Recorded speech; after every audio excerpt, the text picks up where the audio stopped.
Good evening everyone, कैसे हैं आप सब लोग। आई होप अच्छे होंगे। Welcome to study with Sumita. आज मैं आप लोग के लिए लेकर आई हूँ ल्यूसेंट की थ्योरी, जो कि मैं आपको क्लास ले रही हूँ। कल इसकी फर्स्ट क्लास थी, पर्यावरण की चैप्टर था पारिस्थितिकी तंत्र, जिससे रिलेटेड हमने वन टॉपिक पे चर्चा की थी, जो कि मैं अभी आपको आगे बताऊंगी। उससे पहले मैं आप लोगों को बताना चाहूंगी, मैंने जो है ल्यूसेंट की जो नई वाली बुक है 2024 की, उसमें काफी कुछ नया आया है, उससे मैं आपको स्टडी करा रही हूँ। और जो कि मेरी क्लास जो है बिल्कुल फ्री है, और आप जिस भी परीक्षा की तैयारी कर रहे हैं सबके लिए बहुत ही महत्वपूर्ण है। तो मेरे वीडियो में अगर आप देखना चाहें तो प्ले लिस्ट में हिस्ट्री है और आपकी ज्योग्राफी है, और भी सब्जेक्ट से रिलेटेड मैंने वीडियो डाल रखे हैं, ल्यूसेंट से ऑब्जेक्टिव क्वेश्चंस के भी। अगर आप देखना चाहें तो उसको देख सकते हैं अपनी तैयारी को और अच्छा बनाने के लिए। तो चलिए अब बात करते हैं आज के टॉपिक की। कल मैंने आप लोगों को बताया था पारिस्थितिकी तंत्र क्या है और उसके घटक कितने हैं। तो कल हमने बताया था कि दो घटक होते हैं, एक जीवकीय और दूसरा आजीवकीय। जीवकीय घटक में क्या बताया था, आज मैं आप लोगों को आजीविकीय घटक के बारे में बताऊंगी। उससे पहले मैं आपको रिवाइज करा देती हूँ कि जीवकीय घटक कौन कौन से होते हैं।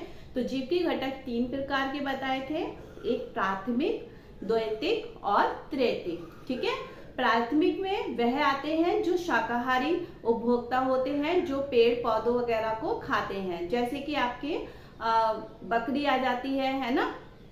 जो भी पशु पक्षी पेड़ पौधों को वगैरह को खाते हैं तो वो जो है आपके शाकाहारी उसमें आ जाते हैं। दूसरा आपका बताया था द्वैतिक उपभोक्ता। द्वैतिक उपभोक्ता वो होते हैं जो शाकाहारी पशु पक्षी होते हैं उनका सेवन करते हैं, यानी कि वह मांसाहारी में आ जाते हैं। ठीक है, तो इसे त्रैतिक में होता है जो मांसाहारी होते हैं उनका भक्षण करते हैं। तो ये त्रैतिक आपका पारिस्थितिकी तंत्र में आता है। आज हम बात करेंगे आजीविकीय पारिस्थितिकी तंत्र की। आजीविकीय पारिस्थितिकी तंत्र क्या होता है, तो आजीविकीय पारिस्थितिकी तंत्र जो है एक अंतर्गत निर्जीव वातावरण आता है। निर्जीव तो आप सब लोग जानते ही हैं।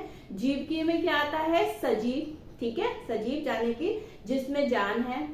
ठीक, आजीव निर्जीव क्या, बिल्कुल जो बेजान है। ठीक है, तो आजीविकीय घटक के अंतर्गत जो है निर्जीव वातावरण आता है। इसके अंतर्गत जो है विभिन्न प्रकार के जो जीवकीय घटक होते हैं, यानी कि जिनमें जीवन होता है, वो वाले जो घटक होते हैं उनको नियंत्रण करता है ये घटक। और आजीविकीय घटकों को भी यहाँ पर कितने प्रकार का बताया गया है, 3 प्रकार का। ठीक है, तो सबसे पहला क्वेश्चन तो अगर छोटा मोटा पूछ भी जाता है कि आजीविकीय घटक कितने प्रकार के होते हैं, तो आजीविकीय घटक आप बताएंगे 3 प्रकार के होते हैं। कौन कौन से होते हैं, पहला होता है अकार्बनिक घटक, दूसरा होता है कार्बनिक घटक और तीसरा होता है भौतिक घटक। ठीक है, तो सबसे पहले की बात करते हैं अकार्बनिक घटक की। अकार्बनिक घटक, देखिए ये जो टॉपिक है ना पारिस्थितिकी तंत्र, ये बहुत ही इंपॉर्टेंट है। इससे क्वेश्चन आपकी परीक्षा में जरूर आते हैं, कैसे भी करके छोटे मोटे घुमा फिरा के। उसीलिए मैं आपको ये वाला टॉपिक पढ़ा रही हूँ, क्योंकि टॉपिक थोड़ा सा टफ है, आपको समझने में थोड़ा टाइम लगेगा, पर कोशिश करिएगा। अकार्बनिक घटक क्या है, अकार्बनिक घटक के अंतर्गत क्या आता है, अकार्बनिक घटक के अंतर्गत आपका जल आता है, मिट्टी आती है। ठीक है, और विभिन्न प्रकार के जो भी लवण पदार्थ होते हैं, लवणीय पदार्थ होते हैं, वह आते हैं। फॉर एग्जाम्पल आपके कैल्शियम है, पोटेशियम है, ठीक है, नाइट्रोजन है, अमोनिया है, एक्सेट्रा। तो ये सारी चीजें किसके अंतर्गत आती हैं, अकार्बनिक घटक के अंतर्गत आती हैं। अब पेपर में ज्यादातर पूछ लिया जाता है कि जल, मिट्टी या फिर कैल्शियम, पोटेशियम, नाइट्रोजन, कोई भी ऑप्शन में दे सकते हैं, ये किस घटक के अंतर्गत आते हैं। ठीक है, तो ये अकार्बनिक घटक के अंतर आते हैं। या फिर पूछा जाता है कि निम्न में से कौन से अकार्बनिक घटक हैं, तो उनमें आपको ऑप्शन में इनमें से कुछ भी उठाकर दे सकते हैं। इसी तरीके से दूसरा है हमारा कार्बनिक घटक। कार्बनिक घटक में क्या आएगा, कार्बनिक घटक में आपके जो मृत पौधे होते हैं, ठीक है, जो पौधे बिल्कुल मुरझा के बिल्कुल मृत हो जाते हैं, जिनका बिल्कुल बेजान हो जाते हैं, वह पौधे आते हैं। जंतु आते हैं, जो मृत जंतु होते हैं वह आते हैं। ठीक है, तो मृत पौधे और जंतुओं के जो कार्बनिक आपके यौगिक होते हैं, जैसे कि प्रोटीन, कार्बोहाइड्रेट, ठीक है, और वसा, ये 3 चीजें इनके अपघटन के द्वारा, जब इनका अपघटन होता है, इनके द्वारा उत्पादित जो यूरिया और अपघटन की प्रतिक्रिया जो होती है, ठीक है, यानी कि इनका जब अपघटन होता है तो उससे उत्पादित क्या होता है, यूरिया उत्पादित होता है, ठीक है। अब अपघटन की जो प्रतिक्रिया होती है जो कल मैंने बताई थी, वो कौन लोग करते हैं, मृत जीविकों की प्रतिक्रिया आपके जीवाणु और कवक करते हैं। मैंने आपको कल बताया था तीसरे पॉइंट में, जीके के कौन करते हैं, जीवाणु और कवक करते हैं, ठीक है। तो इसकी प्रतिक्रिया जो है कवक और जीवाणु द्वारा होती है। कार्बनिक घटक क्या है, इसमें मृत पौधों एवं जंतुओं के कार्बनिक यौगिक जैसे कि प्रोटीन, कार्बोहाइड्रेट, वसा और आपके उनके अपघटन द्वारा उत्पादित उत्पाद जैसे कि यूरिया अपघटन की प्रतिक्रिया को मृतजीवी और उनके कवक और जीवाणु द्वारा होता है, ठीक है। अब तीसरा है हमारा क्या, भौतिक घटक। भौतिक घटक में क्या आते हैं, भौतिक घटक में जितने भी प्रकार के जलवायु भी कारक होते हैं वह सब भौतिक घटक में आते हैं। तो पेपर में आपको ऑप्शन में से ही उठा कर दे दिया जाता है कि कार्बनिक यौगिक क्या है, ठीक है। तो कार्बनिक यौगिक क्या आएंगे, प्रोटीन है, कार्बोहाइड्रेट है, वसा है। ये पेपर में आपने देखा भी होगा, अगर कोई परीक्षा दी होगी, पूछा जाता है कि निम्नलिखित में से कार्बनिक यौगिक क्या क्या है। तो कार्बनिक यौगिक में आपके प्रोटीन, कार्बोहाइड्रेट, वसा आती है, ठीक है। अगर पूछा जाए कार्बनिक घटक कौन कौन से हैं तो आपको ये ऑप्शन में मिल जाते हैं।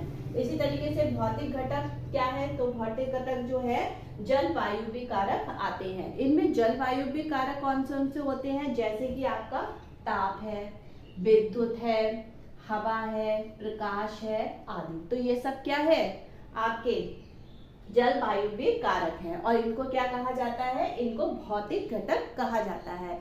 एग्जाम में क्वेश्चन कैसे बनेगा, निम्नलिखित में से ताप, विद्युत, हवा या प्रकाश कोई सा भी मिल जाएगा आपको, ये कौन से किस प्रकार के कारक हैं, या फिर निम्नलिखित में से कौन से जलवायु पे कारक हैं। तो उसमें ऑप्शन है ताप, विद्युत, हवा, प्रकाश। ऑप्शन में कुछ भी मिल सकता है, या 3 भी मिल सकते हैं, 2 भी ऑप्शन में मिल सकते हैं, है ना। तो इसको आपको याद रखना है।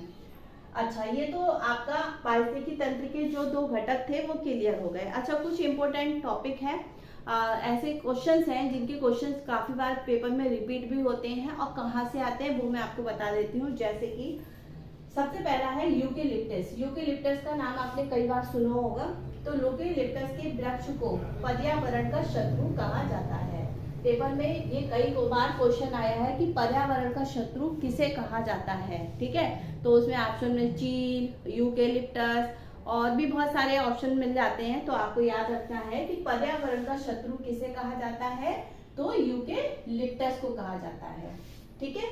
इसके बाद में कुछ क्वेश्चंस आपने देखे होंगे पेपर में आते हैं कि कोई भी दे देते हैं कि इसको बढ़ते क्रम के हिसाब से लिखिए या घटते क्रम के हिसाब से लगाइए। तो इस तरीके का ये क्वेश्चन ये है, पारितंत्रों की घटते, यहाँ पे घटते पूछा है, घटते उत्पादकता के क्रम में उनका सही अनुक्रम बताइए। तो यहाँ पे घटते हुए में पूछा है, तो पेपर में उल्टा भी पूछ सकते हैं। अगर बढ़ते हुए में पूछेंगे तो जो मैं आपको बता रही हूँ आपको उल्टा लेके चलना है। अगर घटते में पूछ रहे हैं तो घटते में क्या आएगा, सबसे पहले आएगा आपका मैंग्रोव, फिर आएगा घास के मैदान, फिर झील और फिर महासागर। अब यही क्वेश्चन को अगर पूछ लिया जाता है कि बढ़ते हुए क्रम में लगाइए, तो आप सबसे पहले लिखेंगे महासागर, झील, घास के मैदान और मैंग्रोव, ठीक है। इसके बाद में है इको मार्क। इको मार्क का आपने कई बार पेपर में ये वर्ड सुना होगा। इको मार्क क्या है, ठीक है। तो इको मार्क जो है भारतीय उत्पादकों को दिया जाता है। क्यों दिया जाता है, जो पर्यावरण के प्रति मैत्रीपूर्ण है, ठीक है। जो भारतीय उत्पाद पर्यावरण के प्रति मैत्रीपूर्ण है उनको इको मार्क दिया जाता है। ये एक इको मार्क एक चिन्ह होता है, ठीक है। फिर 1962 में प्रकाशित एक पुस्तक है साइलेंट स्प्रिंग, ये भी पेपर में पूछी गई है। तो ये किसकी है, ठीक है। तो ये रेचल कार्सन की है। किसकी है, रेचल कार्सन की है, ओके।